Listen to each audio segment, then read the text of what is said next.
An unfamiliar path with a pulse of its own. 3, 2, 1. Final Encountercast. Interesting conflicts, not conflicts of interest. Typical corporate bullshit. With your hosts, Nate, Robbie, Chris, Nika, and Callie. FinalEncountercast.com. Ready? Get set? Go! What's up? Welcome to Final Encountercast. Happy to be with you this week. Joining me, of course, we've got Callie, looking all dapper over there. Right? And Dapper Callie. And we've got Krisha. What's Not going looking on? dapper. Just Kristoff, actually. No, not Really? Krisha. Yeah. Krisha. Krisha, yeah. Krisha. With a money symbol. Yeah. That's Dollar, what your dollar. nameplate says. It's actually incorrect. No, I don't think it is. Anyway, welcome to the show. Thanks for joining us here on Final Encountercast. Appreciate you having a stop by the stream. Twitch.tv/Final Encountercast is where you're at. If this is your first time hanging out, hit that follow button. Join us every Sunday, starting at 5. When we do Final Encountercast, we will be off the air next week. Because, of course, we will be recovering from the Final Fantasy XIV Fan Festival. Hell yeah. Which we will be attending, and we're super excited about that. We're going to be trashed, basically, that entire weekend. So, hope you're going to be able to join us for the FF14 community after party. That's at the Rock House in Las Vegas. If you happen to be in Las Vegas and you just want an excuse to party with some cool people, then head out to the Rock House in the Venetian. That's on Friday night. We're there from 9 p.m. to 2 a.m. Come and hang out. It's going to be an awesome time. But you can meet the minds behind Final Encountercast. Why would you want to do that? And we should. I think we're going to have. You think? I think think? we're going to have some ice cream? some cool announcements and sneak peeks and stuff out at the after party. So if you're a fan of the show, the channel, the entire brand, then head on out to the FF14 after party if you're in Las Vegas. So, all right. We are doing things a little bit differently here today, since we have a much smaller cast than we're used to, but also because we're actually we've got to be somewhere after this. Important meeting, yo. We have a very important meeting to go to, and Callie's the only one who looks like it. Like, he's the only one that bothered to even dress nice for this thing. So I wasn't aware. You should be glad I just actually have a shirt on. We're always glad that you actually have a shirt on. Thank God. We would get thrown off so quickly. We all Threw up in my mouth a little bit. We all saw what that looks like with the Quiet cosplay, and if you haven't seen that, you can check that out over at our YouTube page. That's youtube.com/Final Encountercast. But be warned, only go that at your own risk. Anyway, so we're doing a bit of a smaller show today. There's no formalized topic. We'll chat a little bit after the news, but we're primarily here to bring you the news this week. Again, we're going to be off next week. We'd like to thank you for your support over at patreon.com/Limit Break Radio. That allows us to do this show every single week. But obviously, with traveling and with everything else that's going on with Limit Break Radio and FF14, our priority is, of course, Limit Break Radio, because that allows us to be able to produce this show. So, while it's a bit of a bummer that we won't be able to do both shows, I don't see that happening with everything else that's going on. We want to concentrate on producing the best show that we can for FanFest. It's really kind of our big. It's kind of a big deal. It's our big episode for the year. Like, that's It's our 10 years of celebrating podcasting. That too, yeah. We are going to be celebrating 10 years of podcasting out in Las Vegas, and that's super exciting. All right, Man, you guys have been doing this for a long time. I know, right? Yeah, you've been doing this for like a year now? Yeah. A 9 year. months? Oh, yeah, a year. Yeah, roughly. Sure. Yeah. Wow. 10 years. What is it 10 for you, years doing the Krisha? show. Is it? 10 years. No, it's not. I don't think so. Actually, yeah, I I'm don't pretty think sure you weren't around at the beginning either. Yeah, I don't think you I were. was around in spirit. Were you though? Were I they thi- thinking about you ever? Everyone thinks of me. I think They you just were didn't know they wanted me. I back think then. you were 2 floors up playing World of Warcraft is what I think you were doing. That's accurate. probably That's not accurate. wrong. That's accurate. Yeah. Anyway, all right. So we got some news to talk about. Let's check out what's going on in the news. I'm here to do the news tonight. And that's the way the news goes. Ladies and gentlemen, we interrupt this program to bring you important news. Here's a story that's out of this world. Alrighty, guys, and so that Nate doesn't lose his mind, we'll start off in the world of Pokemon just for him. An upcoming update to the Pokemon Go will grant trainers a capture bonus based on the amount of Pokemon they've caught of a similar type. For instance, catching fire Pokemon will give you a capture bonus when trying to catch other fire-type Pokemon. I got really excited for this at the beginning because I thought it meant I would see more fire-type Pokemon. No. You just get a bonus when you're trying to capture them. Yeah. That's much less exciting. It is far less exciting. But I don't know. That's not the worst change. I think that having a certain type become easier to catch. I mean, it's really good for situations like nests. Yeah. After a while, it did get really annoying to be walking around and it's close to my 200th Kabuto catch and it's still breaking balls. Like, that's really irritating. And also, I think that this is probably a beneficial change and one that was made for the wristband, the Pogo Plus is that what it is? Yep, Pokemon Go Plus. Pogo Plus, I think that's what it's called. Got it. Yeah. In addition to that, training at gyms will become easier as they will soon implement the ability to bring 6 Pokemon into a gym for training as opposed to 1. Now, again, this is for gym training. This is when you're up against your own team. Right. And this is actually a really big change because before you were really pretty much locked into the bubble strat if you wanted to, have the least amount of time spent powering up a gym. And I think that this is one of the biggest things that has deterred people from trying to be more helpful to their teammates in gyms, and why you see a lot of like level 3, level 4, gyms with like 1,700 to a 21 at the top, and the thing is that if someone has a gym clearer, if someone has a gym wrecking team, then there's really nothing that you're going to do. They're just going to tear through that thing against Exactly. nothing. The only real deterrent is to have more levels on that, and you're not as it stands right now, your team isn't going to want to sit there and plug a whole bunch of time into leveling something up where they're having to face off against a 1,600, then an 1,800. Like, there's no way to do that or make that comfortable. So I think that's a good change. That's going to be a big one for Pokemon Go. That's definitely one that makes sense. Yeah. Titanfall 2 is scheduled to release October 28th, but their marketing team may have accidentally stoked a console spat. Once the game went gold, they tweeted out an image of the PS4 game disc. Xbox fans wanted to know why the PS4 disc was tweeted out despite the series starting on Xbox. Oh my God. Let's complain about it. Yeah. The short answer is the Xbox disc was still in the green stage, aka not the finalized art. However, they simply tweeted out that the green disc wasn't as sexy looking. This was, of course, misinterpreted as Xbox is heavily associated with the color green and the flame war was on. Oh my God. Kidding, obviously. They're so dumb. Oh, gamers. Come on, guys. You're not this stupid. I know you're not.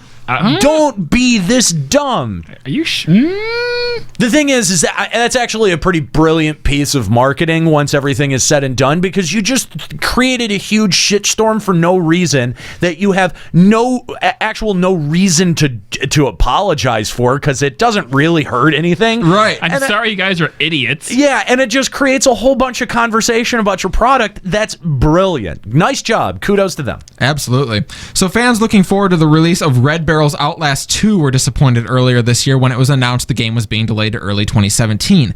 However, a demo is going to be available for free on Steam this month through November 1st, so you can get your scares in before Halloween. That's a really good marketing idea. If you have to delay your horror game, make the demo available in October. That's pretty smart. That is pretty smart. That is when everyone is like really looking for stuff to scare them. I mean, that's the right time. That definitely is. And like the game looks so amazing. They did a good job like getting it out of the asylum and into another environment. Yeah. While keeping the theme of like an investigative journalism guy. Well, and the first game was so effective at really creating a very tense environment. Mm-hmm. And I'm really curious what they're going to be able to do with this next game. But I really thought that was kind of one of the pinnacles of the survival horror genre. I was really impressed with that, just like I was really impressed with the Alien game that was pretty similar to that. Isolation? I think that's the right one. That was very good. It was very good. And just this week, actually in the past couple of days, we've had Sister Location begin to appear. Oh, yeah. The next Five Nights at Freddy's thing. Some of the advanced copies of that have gone out to YouTube streamers and personalities, and it is amazing. Interesting. Scott has taken like the concept of Five Nights at Freddy's and made it so much bigger. Well, I'm gonna have to see what Matt Pat has to say about that, because he has the most interesting videos about Five Nights. The game is almost an on rails kind of experience now. Really? Where, each of like every time you go to like a new room or a new area in the building, you do a different kind of Five Nights gameplay. Oh, okay. All right. Interesting. It's amazing. It's so good. That's I'll be really interested to check that out. Real quick before we continue. Juxta. Krisha. We're gonna get there eventually. Oh, no, Krisha. That was right. I forgot that I did not assign you a drop. Oh, for the drop we need game. a number. That's right. Yeah, we're gonna do that in the short episode. Oh yeah, definitely. So all right, I've got to assign you a number. Let's go 27. 27. 27. I love the early numbers. Yeah. We're gonna go 27. So that's So good luck. Did you ringer this? No, I didn't. Wait, is it real? Oh God! If he's asking that means it's really bad. That means it's wrong. That means that it's really bad. 27. No, that happens to be my favorite number, and that's why that's a weird favorite number. No, why would it be a weird favorite number? Because it's like in the 20s. What? Yeah, 27. I could see 21 maybe. No, you want to know where it comes from? You want to know where it comes from? Honestly, not really, but you can tell me. It comes from creating myself into NHL 95 on the Sega Genesis. That was the number that it gave me, 27. And I carried that number through 96, 97, probably through 99. I think that's when I probably stopped playing hockey games. That's where it comes from. I'm dead serious. Okay. That is very true. So from our rumor mill, from Blizzard, we have found out potentially that the next character to be added into Overwatch is going to be Sombra, the world's greatest hacker. Blizzard has come out and called this a leak, so we don't know if this is them kind of trying to walk that back and it's someone else, or if they're just trying to create more hype about it. Have they called all of the other leaks? Like, have they tried to call them out before? Like, is this a behavior change on the part of Blizzard? Not really. No. Okay. I mean, it's. So it's probably planned PR stunt. Okay, yeah. But it was leaked. So what you're saying is so that's what they would say even if it wasn't actually legitimately. Yeah, and we're going to actually talk more about that in just a moment. But first, we need to touch on the ongoing shitstorm that is No Man's Sky. A No Man's Sky subreddit with over 150,000 subscribers was temporarily shut down this week, with a mod calling it a, quote, hate-filled waste hole with no actual discussion. The mod was eventually overruled and the subreddit was brought back online, though it was purged first, and the mod who originally shut it down resigned his position. Yeah, I heard about this. That I mean, I understand how it's kind of gotten to that. Like the tone of it could have gotten to that level. Yeah, it's just people yelling now. It's it's just this loud bleat. Completely unproductive. And I mean, I would understand stepping down, and I guess if you're the one that created it and you're like, wow, this has just become a monster that I never wanna deal with intended this anymore, yeah, yeah. like I could understand that, but you know, I think Reddit probably made the right call in bringing it back and just, you know, not, that guy doesn't have to be a part of it. Yeah, let someone else do it. But you know, it really, I think it says something there about you know, some of the attitudes in gaming and the tendency to pile on. Like, okay, we get it. No Man's Sky, there was a lot of really problematic things with No Man's Sky, but like the question is, like, what are you actually doing about it? Like, what is posting on Reddit actually doing about it? Like, if you wanted to, you could fill out complaints with you know, the FTC or the Better Business Bureau. Those would all be valid things to do.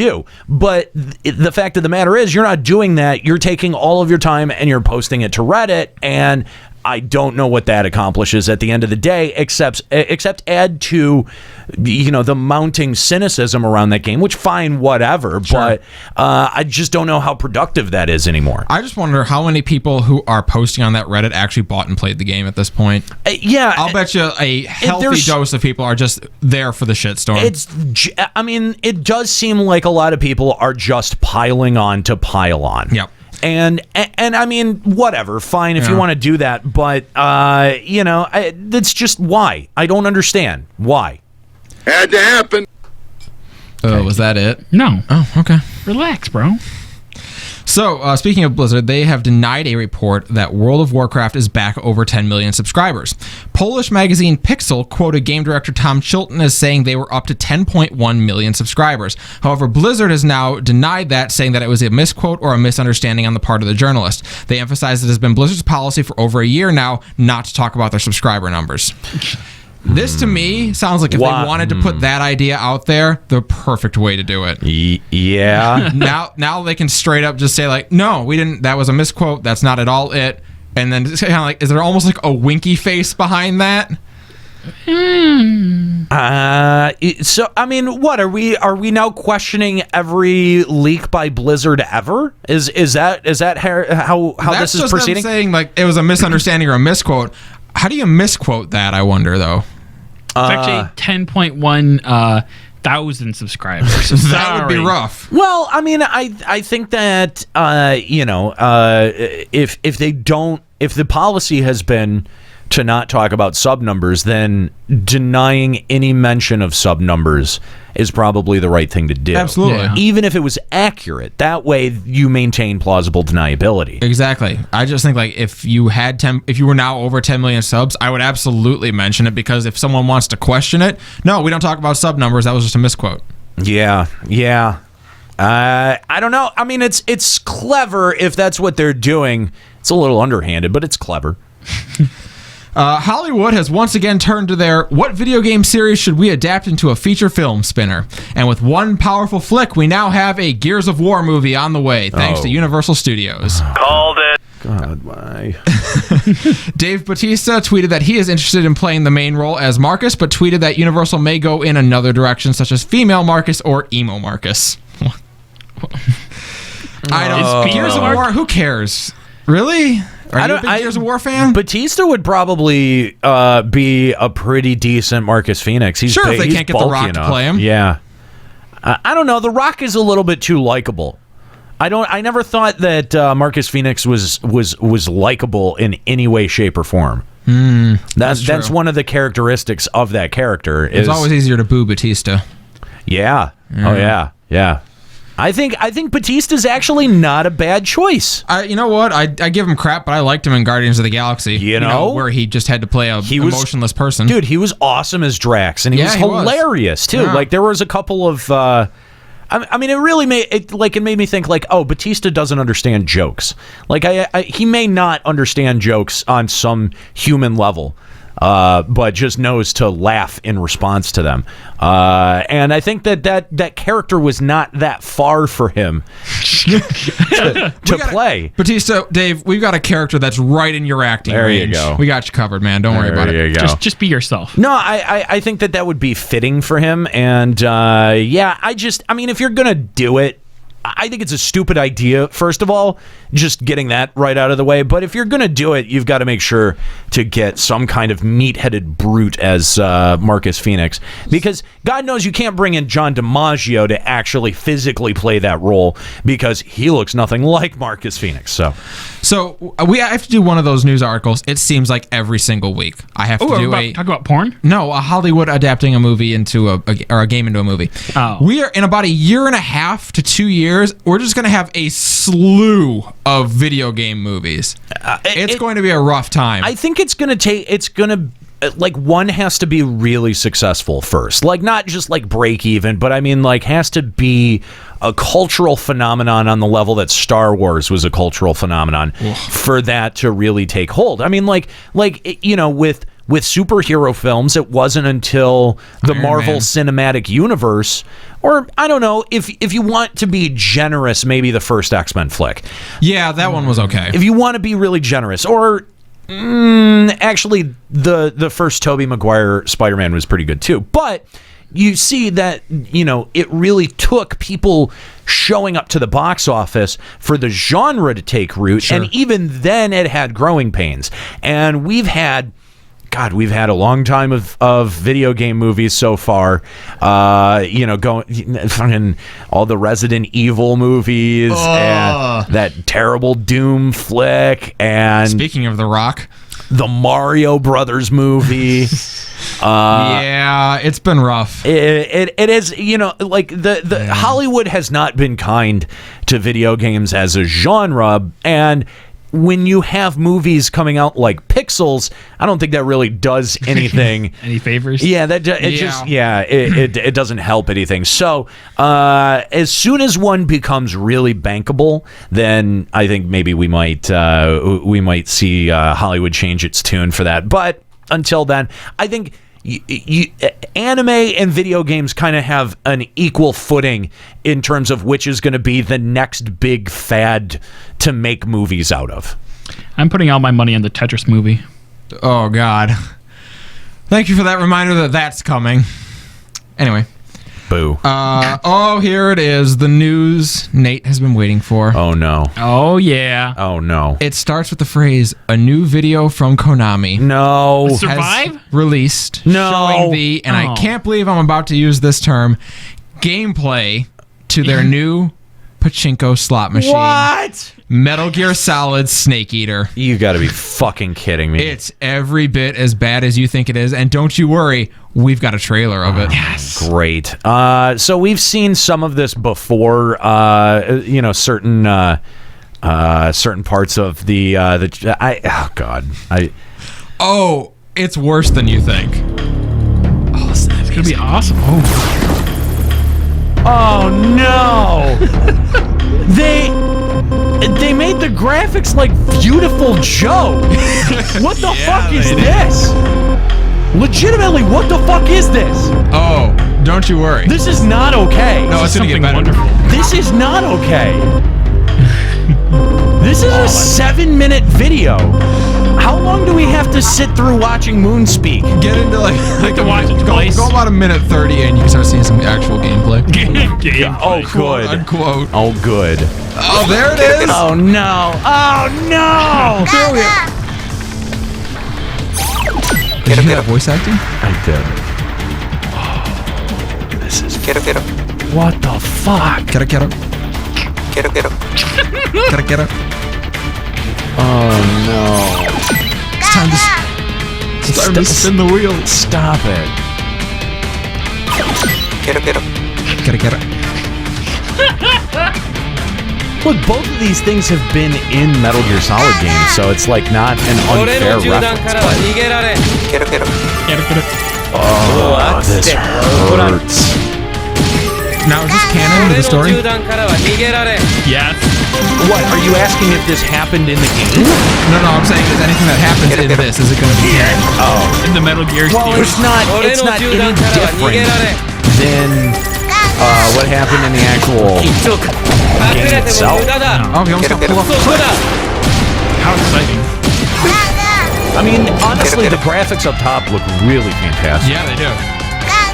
Gaga. Yeah, what is that? Gaga. It's clearly a bait. All right. I gotta tap out. I gotta tap. I'm tapping. More. I'm tapping. We're done. I can't do it no more. That was wonderful. I can't do it. That's awful. Can we Boy, are you not looking forward to Metal Gear Survive now? Does that make you feel a little better about it? No. Oh, okay. No, it just makes me profoundly sad that I've given Konami any amount of money to be able to put towards this. That makes me angry. That is a shame. That's why I always say, shum shum, slippity dop.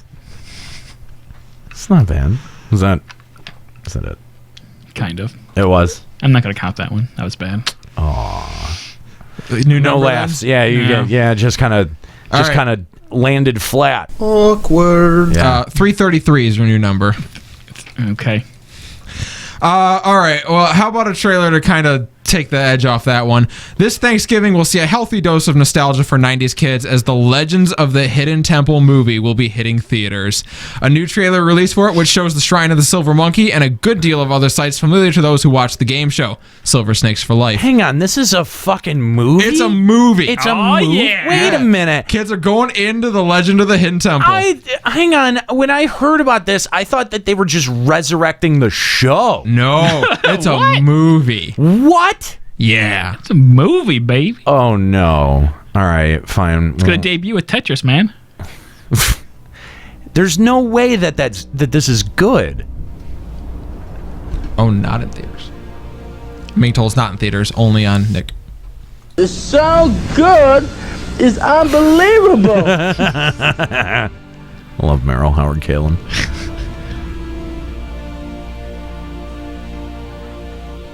Oh, wow.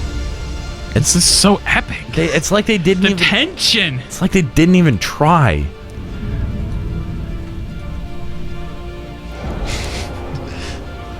You know what? Hang on. Can we take the concept from this and the concept from Mel Gibson's Apocalypto or whatever? Apocalyptica? Yeah, whatever. And just mash them together and just have... Shrine of the Silver Monkey, they actually got it together. No one ever gets Yeah, it that's together. bullshit. You can't actually put it together. Those kids are retarded. They can't do that.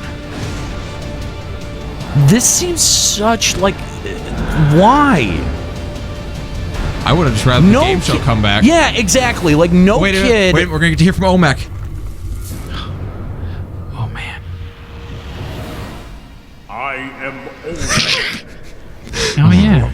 I don't think they actually updated Olmec any. I think that's exactly what he was like in the game show. You might be right. But I this is just such an obvious nostalgia, a nostalgia play, and I don't know, man.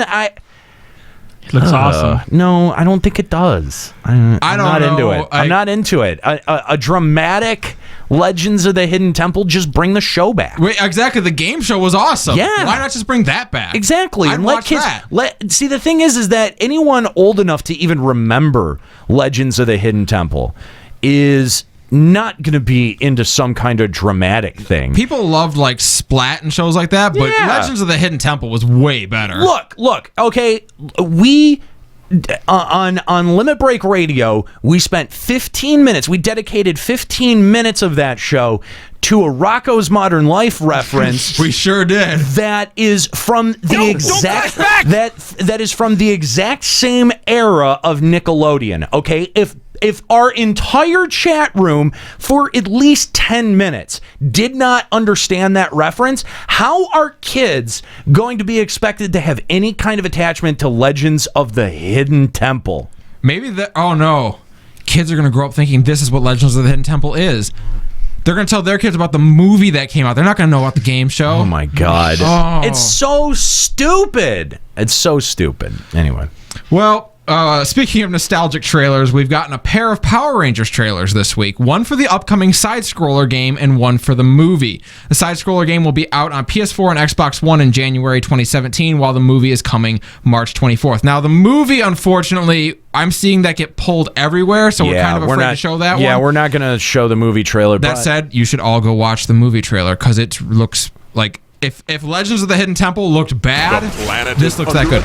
By Rita Repulsa. Shut the fuck up. The only ones who can stop her are the teenagers with attitude, the Mighty Morphin Power Rangers. The fate of the world. It's a side-scrolling beat 'em up on the PS4. Did the same guy who made the trailer for Mighty Number 9 make this trailer as well? I don't think so. It's the same terrible VO. No. Yeah. Well, it's written better. There's just less of it. Yeah. Well, that does help a lot. Teenagers with attitude, man. I don't know. I think like if you liked the 90s show, like this has got to do something for you.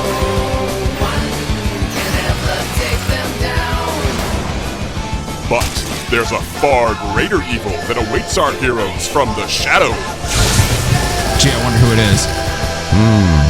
Penis Lord. Oh, never mind. Mighty Morphin Power Rangers. What's up, Lord Zed? Penis Zed. Oh, okay. All right, so my question is, you got your 4-player beat 'em up side scroller. Sure. And then it turns into like a 1-player fighting game with the Megazord? I'm not sure. Design flaw? I don't know. Yeah, we can't show the trailer, but we do have some still images of the new suits from the trailer. I don't know. I'm totally not. I'm not into this. Like, no? I'm just no. And here's why. I'm just not. I had no reason to go back and revisit Power Rangers ever in my entire life. Okay. None. And now I understand that there's a little bit of irony in that statement because I said almost the same thing about Pokemon, and I'm now Power Rangers go 4 games deep, but. This is not it just doesn't hit home on the nostalgia front with me. And that might be like what you were more into as a kid. Maybe. I was super into Power Rangers, like way more than Pokemon. I see, but I wasn't even that into Pokemon. I think that when I just went back and reinvestigated what Pokemon is, I liked what I found when I got there. Fair enough. But this, I mean, like, there is an inherent limitation with the Power Rangers source material where, look, we're not going to go to the Power Rangers movie and this is going to be Citizen fucking Kane. It's not going to be some kind of great allegory for our society. This is going to be an action flick. And it may be a better than average action flick, but if you're not the type of person who really likes action flicks, I don't know that this is going to do anything for you. And I'm not really. Like, I can appreciate a good action movie, and I've made effort to get into like the Marvel stuff, but at the end of the day, right? Like every Marvel movie, I don't feel like it speaks on a deeper level than just being a solid action movie that's well written and entertains. I'm usually fine with that though, like a decent action movie. There's if nothing. I don't have to sit there and be like, ugh, the whole time. There's nothing wrong with that, but if that's all your movie is, there's got to be a better hook than just playing at a thing that used to be on my TV when I was 9. That's fair. So. Astrophysicist Neil deGrasse Tyson is making a four-way. Four-way? Whoa, Whoa, that's going to be dirty. Okay. Holy Oh cow. my God. He's making a foray into game design, helping develop and create a game called Space Odyssey.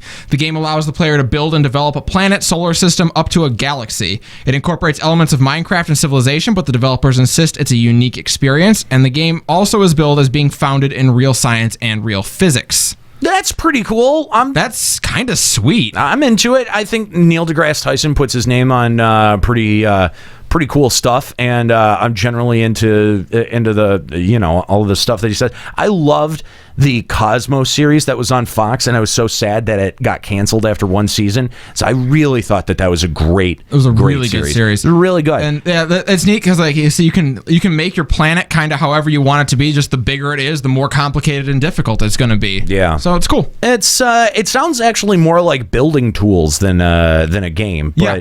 I mean, then again, I don't know. We've seen a lot of these types of games between God, if you look back enough, Spore, but also to a certain extent, No Man's Sky was some of that, except it was being mostly procedurally generated. If this ends up being a spiritual successor to Spore, I'm okay with that. I liked Spore. Yeah, Spore actually, I mean, over time ended up becoming a lot cooler than the original concept, which is what the developers said initially, no one believed it. And now, like, what is it? Like almost 10 years after that game came out, there's some really fascinating stuff that exists in Spore. So, So those who have chosen the Oculus as their VR system now have the price point and release date for the upcoming Oculus Touch. The controller, which allows for hand presence, manipulation, and communicative gestures, will retail for $199 and goes on sale December 6th in the U.S.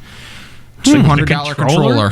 Wow, that's expensive. That is real. Sorry, what? Really expensive. I mean, yeah, it is kind of an interesting controller, and it does allow for you to do hand gestures and stuff like that to communicate with characters. Like, the potential's there, but $200 is a steep price point on a controller. I just don't think that price point is going to be reasonable, even for the people who are making the early adoption to VR. I mean, I think that a lot of us have the intention of checking VR out when it first launches and being an early adopter of that technology. Yeah. But at the same time, like, there's only so much I'm willing to throw at that. There's only so much I'm willing to invest in something like that until the technology proves itself, until the content proves the technology, really. Right. I think that's really important. I just think like the headset, isn't the Oculus headset like $600 already? Yeah. Like, you're talking almost $800 invested. And you also need like a $1,200 computer PC to run it. Yes. Yeah. Like, it's insane. This is where Sony's really kind of nailing with that price point. You're not wrong. Yeah. You're not wrong. Sony for a long time has been able to price things within consumer grade pricing, but yet deliver on a quality that shouldn't be achievable at that price. Yeah. That's what Sony has been good at, going all the way back to VCR and Betamax.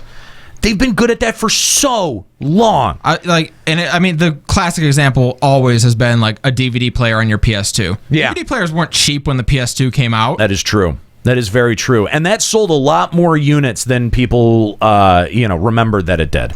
So. And as the League of Legends World Championships continue, let's look in for a quick update. It appears to be another year, another disappointing second week for North America.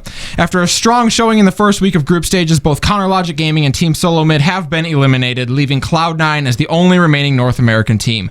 In Group A, South Korea's Rox Tigers and Russia's Albus Nox Luna advanced to the semifinals. Group C saw Europe's H2K Gaming and China's Edward Gaming make the cut.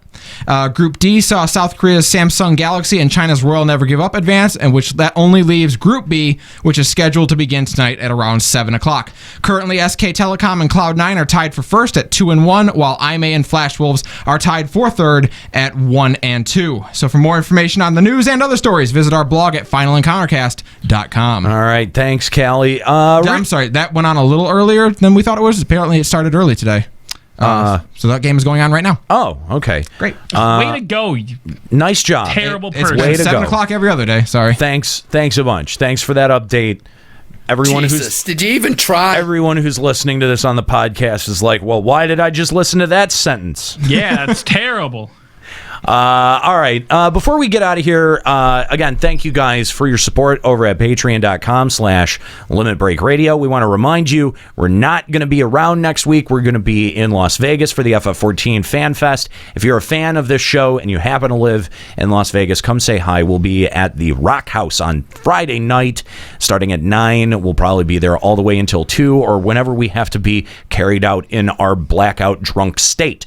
So we're looking forward to hanging out with you guys and seeing you out at FanFest. We'll also be out at Alamo City Comic Con. I will be out at Alamo City Comic Con. That's October 28th through the 30th. Come say hi if it's your intention to come introduce yourself. Then make sure that you get a hold of me. Either tweet me, FEC Podcast, or send an email, finalencountercast@gmail.com. Before we get out of here, though, I just kind of wanted to talk to you guys just, real loosey-goosey style. Just shit face. That's a little late. Yeah, it didn't make sense. That's a lot late. I mean, it would have made that 3:33. That would have made sense like a minute ago.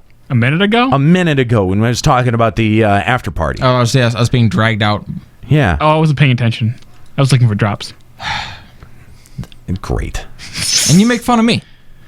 Anyway, so I just kind of wanted to ask you guys, like, what have you been playing recently? This it's not something that we actually get to talk about terribly often because we come in here with structured topics. With a packed show every week. Some fudge packed show. Some more than others. Some more than others. But I kind of wanted to get an idea. What have you guys been playing lately? Where have you guys been spending your time? And what are you liking?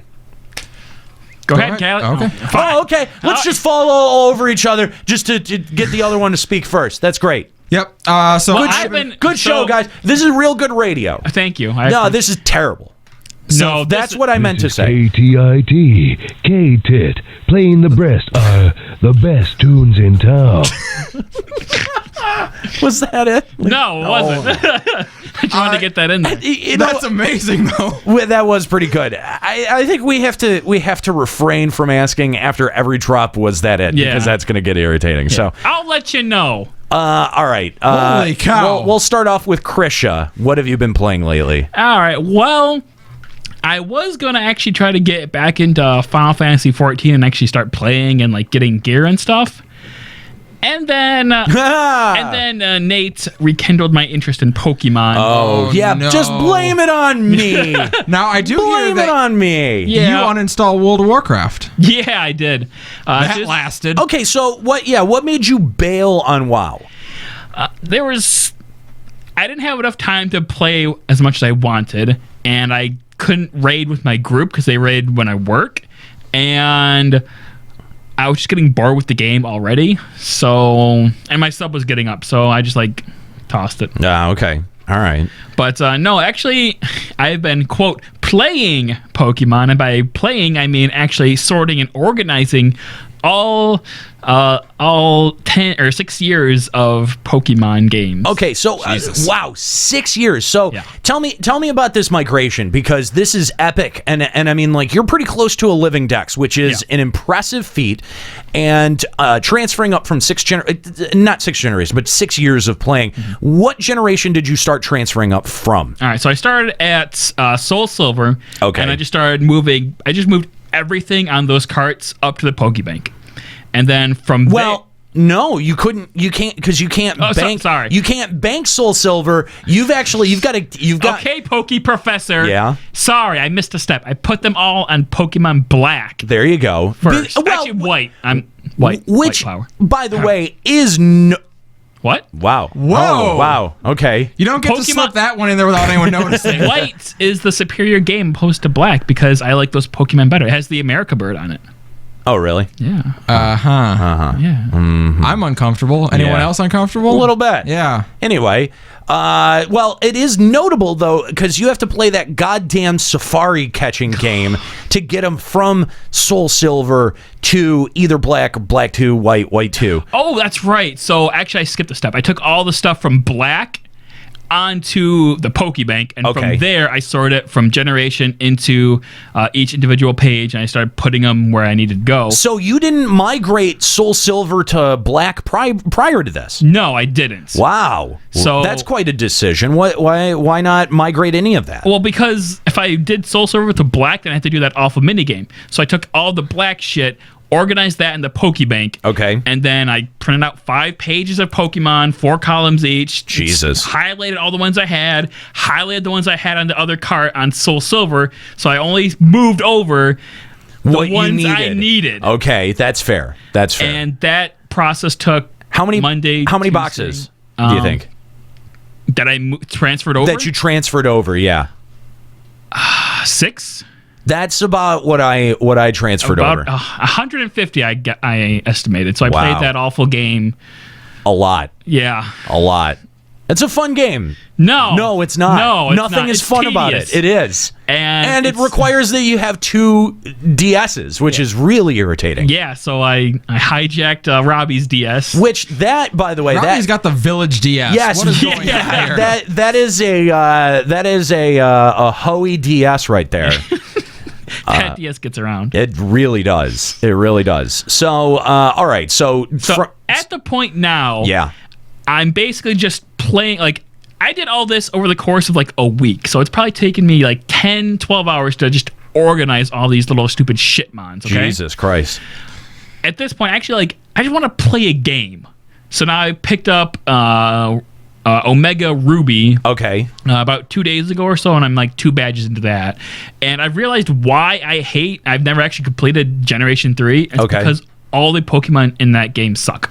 Well, but it's not like the original Gen 3 where there was no option to get any of the previous, what was it, 250 into Gen 3. But with with the Pokemon Bank and being able to really migrate your entire team, I'm actually really looking forward to my playthrough of Omega Ruby. Yeah. Now that I've basically poached a few Pokemon from you, it's all that those 10 minutes have already been so much better now that I have Snorlax just laying waste to all these stupid Mantykes and Plusles and Minoons. Yeah. I fucking hate Gen 3 sucked. Yeah, Gen 3 really was bad. It's just garbage. So, Callie, what about you? What have you been playing lately? After I finished up Silent Hill 2, I've been playing Final Fantasy 14. And it's so nice to be able to say that again. Look at that. I have, in the 12 days or so since it's come out, I have spent more time playing patch 3.4 than I played all of 3.3. Nice. And that's great. Yeah, it's been great. I've completely caught up. My eye level's 245, and I'm rating now. Awesome. What? I know. Awesome. I started rating. Okay, so what? You're starting on A9? A9 Savage and Party Finder. So it's a nightmare. All right. Well, how'd that go? I mean, you said you started. So far, yep, I've done a few groups of it. The furthest we got them down to about 35%. Saw the last phase. We've seen all the mechanics, which I'm just going to point out is further than Nika is with her group right now. And, just saying. Owned. Shots fired. So you're farther than Nika, our resident raid correspondent. Currently. Until tomorrow. Maybe we need to strip her of her title and then give it to Pops because, of course, we can't give anything to Callie. Yeah, we have to misattribute that. It was really great job of Pops to clear Sophia X, get a bird and Dragoon weapon. I know, right? I'm really proud of him. Great story about getting the bird, though. I didn't know what the item was that gave the bird mount, and Skuro started losing his mind because he'd never seen it drop before. And then I just lotted and rolled a 97 and got it. God damn. And then the next run we did, another one dropped. Wow. Owned. And he didn't get that one either. Owned. It was outstanding. Good. Did you roll on that one too? No, I decided to pass. For the sake of Zemlis, I decided to pass. That would have been a true dick move. If it was anyone but Skuro, sure, not rolling it. But it doesn't matter how many LBR people are in that group. You got to make sure that Skuro doesn't win it. Yeah, exactly. I know, but it was Zemlis and he was helping me out. But on the off chance that it could have been Skuro, you needed that roll in there. Yeah. Yeah. Anyway, so that's it. Just playing 14. That's it. Yeah, Nothing that's else. That's been like 2 games of League this week. Okay. I'm sorry. That Worlds is going on, so it makes you want to play. But yeah, that's fair. It really that's doesn't. fair. No, well, doesn't make you want to play. Well, when Krisha, when you were watching the Overwatch Open, did that make you want to play Overwatch at all? Not really. No. Are you that was so impressive to watch, though. It was, but I'm so excited for the Halloween loot boxes to come out of Overwatch, so I can buy those loot boxes and then not play the game more. But I'll have pretty skins. There you go. That you don't use. Well, yeah, I'd have to play the game for Hi, that. Fritz. Hey, there's a cat. Hi, cat. All right, so Nate, what have you been doing and playing recently? Well, I have been playing through my copy of Pokemon Y. Okay, well, let's just set the stage. Like, how many games have you played through so far of Pokemon? Okay, so I have finished Soul Silver. I finished Black 2, right? And loved both of them. I had a great time playing both of them. And when I say I played them, I beat them to their entirety. Got all the legendaries, you know, did all of the battle challenges. All the side quests? I don't know all of them, but the vast majority of them. The ones that get you real rewards? Yes. Okay. Yeah. I got my shiny Gibble out of the Black 2 Battle Tower. Nice. That is awesome. Unfortunately, Gibble and all of his evolutions are the worst shiny ever. Like, they just don't look any different. They look no different from the original version. That's because it's to punish you for playing Garchomp. Okay. That's what it is. That's fair, because Garchomp is broken. Especially, well, the Garchomp that I had, which I think was your Garchomp. Yeah. it had outrage on it. Yeah. Read that guy. Oh my God, does that fucking destroy yeah, it everything. That broke the battle tower for me. So played through Black 2, finished that, and got all of my Pokemon banked. Hanging out in the bank, and started Y. Now, I actually went out and bought Y to play before I played Omega Ruby. Okay. So I made the decision to play that one first. Probably wise. Yeah, and I like it. I mean, it's they made some really good changes, and I'm really looking forward to Omega Ruby. That's the one with Tierno and all of his friends, right? Yes. How do you like them? I hate them. They're pretty cool people, right? No. You want to protect them because they're your friends. No, I don't. I want them all to die. I really wanted. You know what I tried to do? The moment where you're supposed to face down the legendary Pokemon. I kind of just wanted to go the other way and just be like, let the whole thing go off. Let the weapon go off. I'm okay with this. I'm kind of okay. Destroy the world? Yes. Then you can't Pokebank. No, I will bank before the weapon goes off. It's too late. It's going off right now. No. You have your one choice. You can either save the world and Pokebank, or you can let it burn, and you'll never get any Pokemon from that game ever again. That's a tough choice, especially with my collection now. I'm actually I'm becoming very protective of my collection as it grows. I'll bet you, especially as of late. Yeah. Okay. So this requires a story. So story time. Yeah. I went. So when I transferred all of my Pokemon from Black 2 to the Pokebank, I had exactly 2 shinies. I had the Gyarados that everyone gets from the Lake of Rage. Okay. And I had the Gibble, the shiny Gibble. Okay. Which Two legit shinies, okay. Two legit shinies. And the Gibble, I said, okay, he's going to be in my party from the word go for Y. And that's what I did. I've been leveling up him up as I've been playing through Y.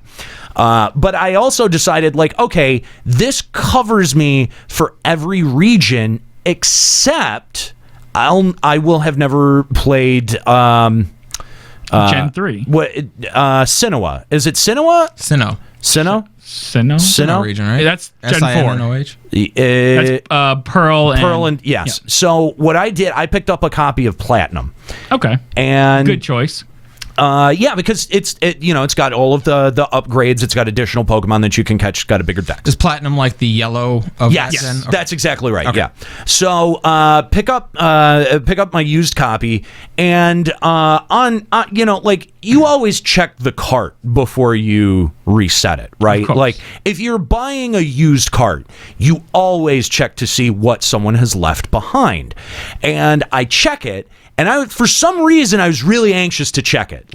As soon as I bought it, wow. As soon as I walked out of the store, I was like, man, I really want to see what's on here. I'm really curious. Because the carts that I bought for Soul Silver and Black 2, there were nothing. Nothing was on them. They were both used carts. No, nothing? Not even trash? No, not even trash. Wow. Nothing was on them. Cleaned it out. Clean completely. So looking at what was there, I'm looking at the party, the 6 party members, and I'm like, Jesus Christ, all right. We got a Giratina, we've got a Palkia, we got a Charizard, and they're all at level 100. Got a Salamence, and then I start looking at them. That's a good haul. I start looking at them, and they're all fucking shiny. All of them. Oh, geez. All shiny of them. Charizard, yum. Shiny Charizard, shiny Salamence, shiny legendaries, Palkia. Yeah, definitely hacked. Palkia, Giratina. You know what? Yes, you're probably right. Definitely they are hacked. probably hacked. 100% hacked. Now, here's the thing, though. I do not really give a shit whether or not they're hacked or not, as long as I wasn't the one doing the hacking.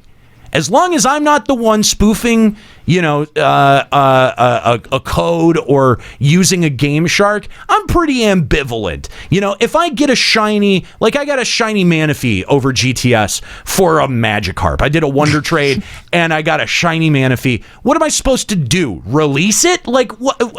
Burn the witch. Like what? It's clearly infected. What am I supposed to do in that situation? I like that the cat's just licking his asshole behind me. Thanks, cat. But what am I supposed to do in that situation?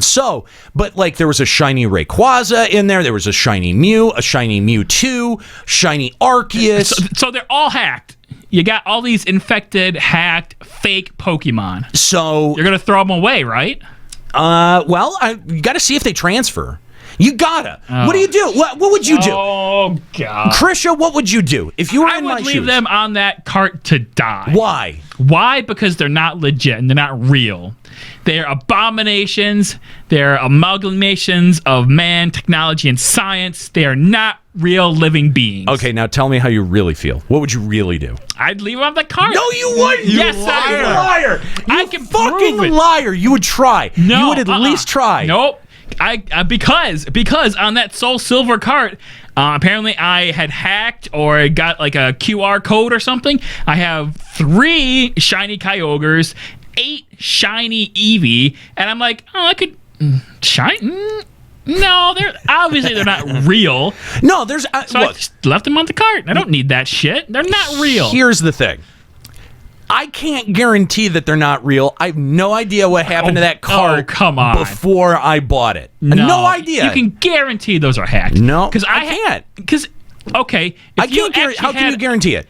Because when you have a shiny, because I caught my very first shiny, a real shiny, as a Scyther in the bug catching contest, and I will always remember that moment. Okay, no. But what I'm saying, that's fine, and I understand that, and I also I respect that too. My first legit shiny that either I hatch or catch, that's gonna be a different thing, right? I guarantee that. But at the same time, how do you say no to a fucking shiny Palkia, shiny Giratina? How do you look at that and go, "Nah, I don't want that on my cart." After getting because I have integrity. Mr. Trump. There's the I have principles. The fact of the matter, I've got scruples. Look, so here's the thing. Because I'll know. So all right. So all of these shinies, all these crazy impressive shinies, I was where you guys were. I was like, they're clearly hacked. These are bullshit. They're never gonna. My theory was that they were never gonna come off the cart. I was never gonna be able to pull them off, even Soul Silver. But you tried, and I did, and I put them up to Black 2. They went up to Black 2. All of them went up to Black 2, and then I tried to bank them. Most of them banked. The shiny Rayquaza, the shiny Mew, and the shiny Arceus stayed behind. They would not transfer. Those are the only 3. Okay. The rest of them went straight over. And so, again, I can't. If you think about it, if they were all hacked, none of them should have probably transferred over, right? I mean, I don't know how good or bad the bank net is for catching hacked Pokemon, but that's at least part of the theory behind the bank, is that it'll keep at least some of that out. GTS is a little bit tighter on that. Yeah, I think so. Yeah, but the bank does keep some of that shit out, and I figured, fuck it, if I can bank it, I'm taking it. I'm definitely taking it. So the question is, how many shinies did you get off the cart? I have 13. 13. I have 13 shinies. Jeez. And the crazy thing is, as I'm GTSing in between shows, Chris helped me fill out a bunch of spots in my mythic and legendary spots that he had doubles of, and then let me trade back the stuff that I didn't have, so I could search for it on GTS and trade for it on GTS. Right. I put up what was it, my Lugia, and within 2 minutes asked for what did I ask for? Dialga. Yep. Dialga. Got back a fucking shiny Dialga. What the fuck? What the fuck is going on? I can only conclude between the luck that I have with Pokemon Go and the luck that I've been having with Pokemon and shinies overall, and just stumbling into 13 by accident without even really trying, stumbling into 13 shinies. And by the way, the best one of those was a legit trade on GTS for my shiny Kabutops, which wrecks and has superpower. I've never seen a fucking Kabutops have a fighting move before, but a shiny Kabutops for a goddamn Delibird. Whoever you are, I thank you from the bottom of my heart. You're a sweet, sweet person to allow me to steal your shiny Kabutops like that, but hey, fuck it. I didn't need a Delibird, and I wanted a shiny Kabutops. He needed the Delibird, man. You know what? Maybe he did. Maybe he had 2 shiny Kabutops. He's like, well, I gotta get that Delibird. Maybe he did. Who knows? Maybe he really needed a shiny Delibird, and he's like, please trade for shiny Delibird, have shiny Kabutops, and if I don't get shiny Kabutops, I kill myself. See, so Xanther saying shiny Dialga is legit. I don't think it is, because when I look at the summary, it says that it was transferred up from Johto. So if that's the case, if it was actually transferred up from Johto, that means that person hacked the Arceus into Soul Silver and did soft resets to get a shiny Dialga out of that. Now, and it's also at level 10 too. That was also a pretty big red flag there. Yeah, I don't know if I would consider that the Palkia and Dialga cheating if you hack the Arceus to trigger the event. Yeah, would that be cheating? I don't feel like I would call that. See, I would call that a legit Pokemon. See, and here's the other thing is why, when I say I can't verify the legitimacy of a lot of these shinies, it's true, because what I've theorized is that this person probably hacked a bunch of shinies, and this was when you could still Wi-Fi trade through Diamond, Pearl, and Platinum. And what they probably did is hacked a bunch of shinies and then traded those hacked shinies for legit shinies, and that's what I was able to pull off. I guess that could be. The question is, and this is the one that blows my mind, why did they leave it on the cart and sell it back to GameStop? Why? What is the situation that could have arose that led you to take your shinies, which, let's be honest, if they got these legitimately, that would have taken an eternity, and if you traded for them, I mean, that's still a pretty big deal. Why would you take and sell that to a GameStop? He died and his mom sold it. That's, you know what? That's one of the things that I thought of. Maybe, a younger kid doing bad in school, getting bad grades, parents take all of his games and sell them just in a big lot to GameStop. That's the only other thing that I could have come up with. I mean, that's crazy. He just doesn't care anymore. Maybe. And he sells it to GameStop. That could be. I mean, we've all kind of had that period where we get really bogged down. Yeah, just really out. Distracted with everything. And we were so close. Oh, what is that? All right, thanks, God guys. damn it! Thanks, guys. We're Bye. done. Showing up. Nice of you to finally get here. Jeez. Look at this. Well, you know what they say. You know what's interesting? Before he could say any words, he had to put the headphones on. Because he has to hear his own voice. That's right. You know what they say. No, what do they say? Well, I'm glad that you asked, Nate. Robbie is never late, nor is he early. He shows up precisely when he means to. That's wizards. Oh, God. So you're confirming Robbies are wizards. Cool. End the show. Canon accepted. Close out. Hi, guys. You don't have a camera on you. It's on Krisha. Hi, guys. There you are. Hi. Sorry, I can move over here. Anyway, we were just talking about the 13 shinies that I'm up to in Pokemon now. What's your opinion? Are they legit?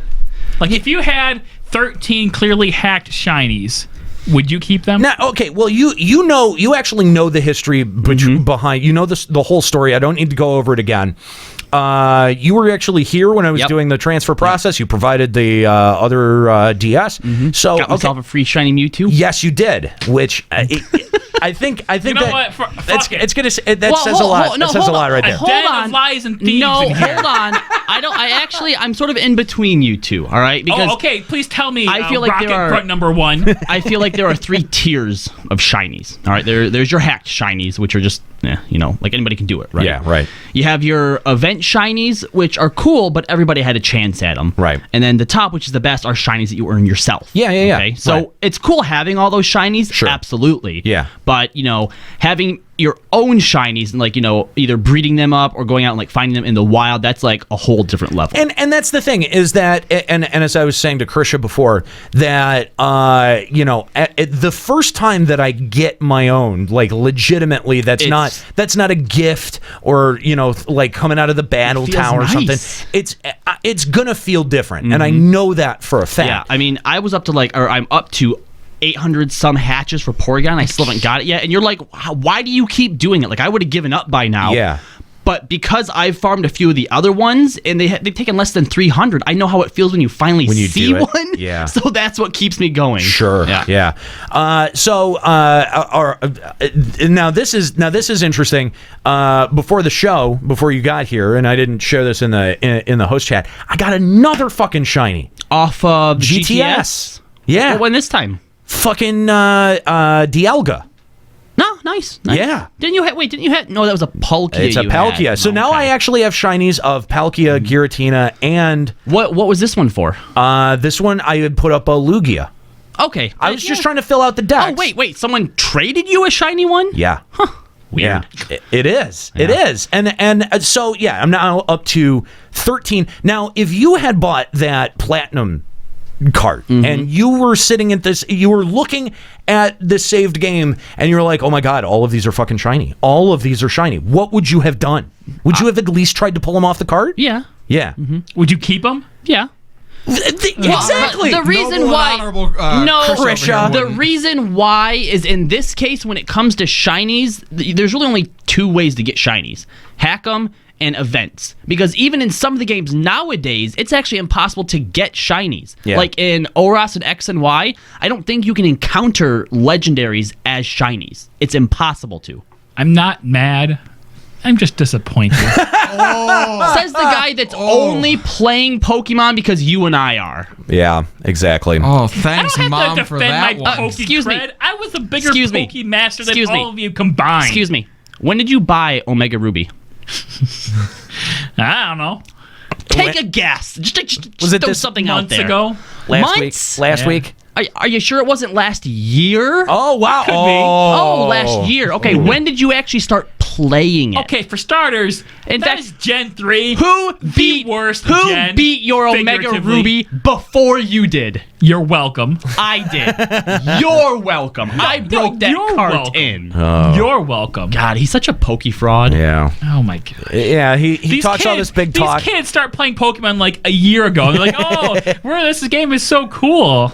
Yeah, I was playing back in the Game Boy Brick era. You know what this sounds like? This sounds a lot like Triple Triad. How he was going to be all gung-ho and awesome about it, but since everybody else did better than him, he's like, oh no, I don't want to do it anymore. It's dumb. All right, guys, that's going to do it here for Final Encountercast. I want to thank you for tuning in live here at twitch.tv/Final Encountercast. A reminder, once again, we're going to be off next week because we'll be in Las Vegas for the FF14 Fan Fest. If you're going to be out there, join us Friday night at the Rock House. It's going to be a good time for the Final Fantasy 14 Fan Fest community after party.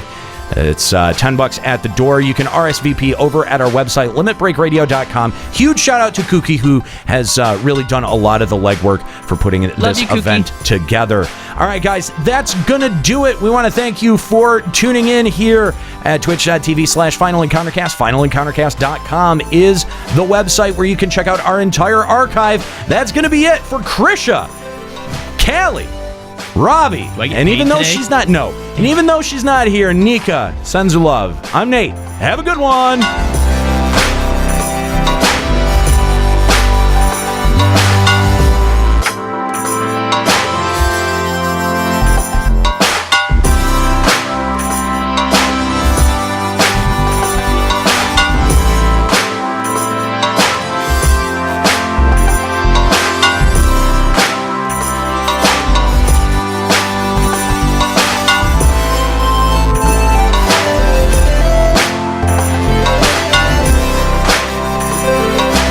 Final Encountercast is a production of FinalEncountercast.com, Limit Break Radio, and Bender Media Productions. Today's episode was produced by Callie Sloan and Kooky Persona. This show is made possible by the generous Patreon donors of the podcast Limit Break Radio.